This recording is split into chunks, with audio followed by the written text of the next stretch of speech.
Hello hi guys, welcome back to your own academy अभी academy. दोस्तों, जैसा कि आपको पता ही है कि 26 तारीख को हमारा बीए, बीएससी या बीकॉम जो क्वालिफाइंग कोर्स है वो होने वाला है। हालांकि बीए वालों का है ये, बीएससी का जो है वो उसकी अलग डेट है।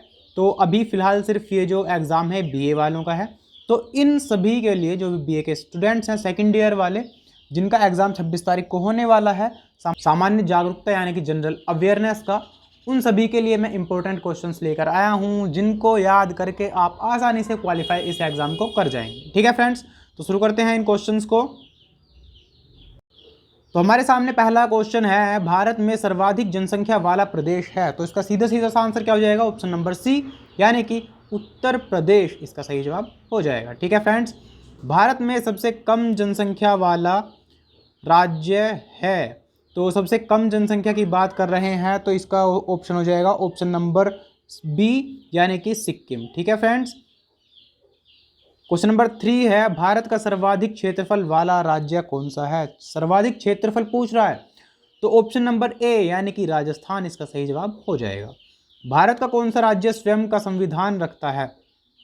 दोस्तों, इस वाले क्वेश्चन को आप ध्यान रखेंगे, इनमें से कोई नहीं इसका जवाब आएगा, डी इसका जवाब आएगा। क्योंकि आपको पता होगा कि 5 अगस्त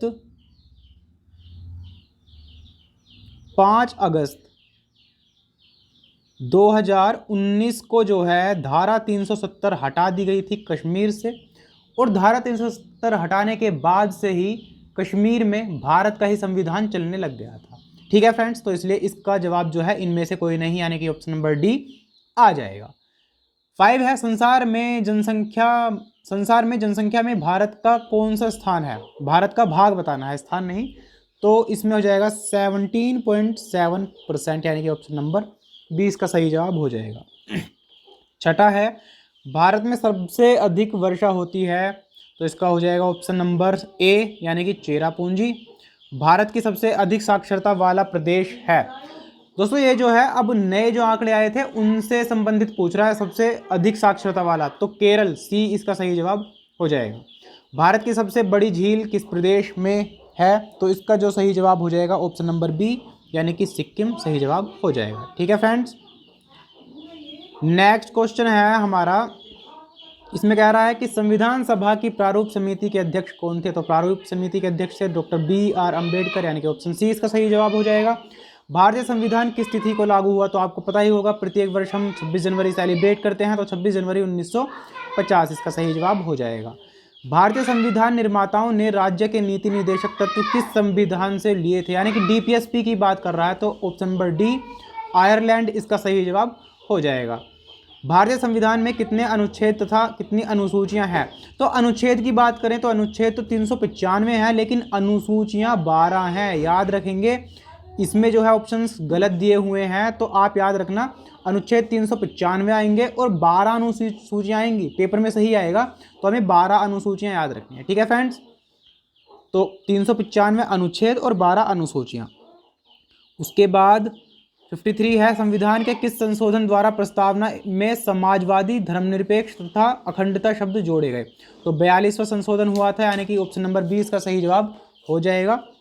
निम्नलिखित में से कौन सा तथ्य प्रमाणित करता है कि भारत एक गणराज्य है? तो इसका जो सही जवाब है ऑप्शन नंबर सी, यानी कि राष्ट्रपति अर्थात राज्य का प्रधान निर्वाचित है तथा उसका पद पैतृक नहीं है।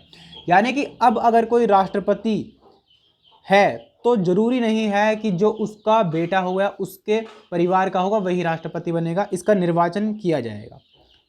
ठीक है, तो इसका ऑप्शन हो जाएगा सी, सही है। उसके बाद है, भारत धर्मनिरपेक्ष राज्य है, इसका अर्थ क्या है? धर्मनिरपेक्ष राज्य का मतलब ये है कि कोई भी राज्य जो होगा वो धर्म के अनुसार नहीं होगा, हर राज्य धर्म से अलग होगा, अलग अलग धर्म रहेंगे तो वो किसी एक धर्म को नहीं मानेगा। तो इसका जो सही जवाब हो जाएगा वो हो जाएगा ऑप्शन नंबर डी, यानी कि भारत में राज्य का कोई धर्म नहीं होगा। ठीक है, तो चलते हैं नेक्स्ट क्वेश्चंस की तरफ। नेक्स्ट है, द्रोणाचार्य पुरस्कार पाने वाले खिलाड़ियों में निम्न में से कौन सा सुमेलित नहीं है? नहीं है पूछ रहा है। नवल सिंह पैरा एथलेटिक्स, ये भी सही है। अनुपम सिंह, ये भी सही है। स्वतंत्र सिंह, ये भी सही है। हरबंस सिंह तैराकी, हरबंस सिंह जो है वो तैराक नहीं है, स्विमर नहीं है, वो आई थिंक एक सिंगर है, पंजाबी सिंगर हैं, वो कोरस भी गाते हैं। हाँ, तो पंजाबी सिंगर हैं हरबंस सिंह जो हैं। तो इसका जो सही जवाब है, यानी कि इसमें गलत रहेगा वो डी ही रहेगा, डी को ही हम सही कर देंगे। ध्यानचंद पुरस्कार निम्न में से किन किन खिलाड़ियों को मिला है? रोमियो जेम्स हॉकी, इन्हें भी मिला है। शिव प्रकाश मिश्रा, इन्हें भी मिला था। टीपीपी नायर वॉलीबॉल, इन्हें भी मिला था। तो ऑप्शन नंबर डी इसका सही जवाब हो जाएगा, क्योंकि सभी को मिला हुआ है।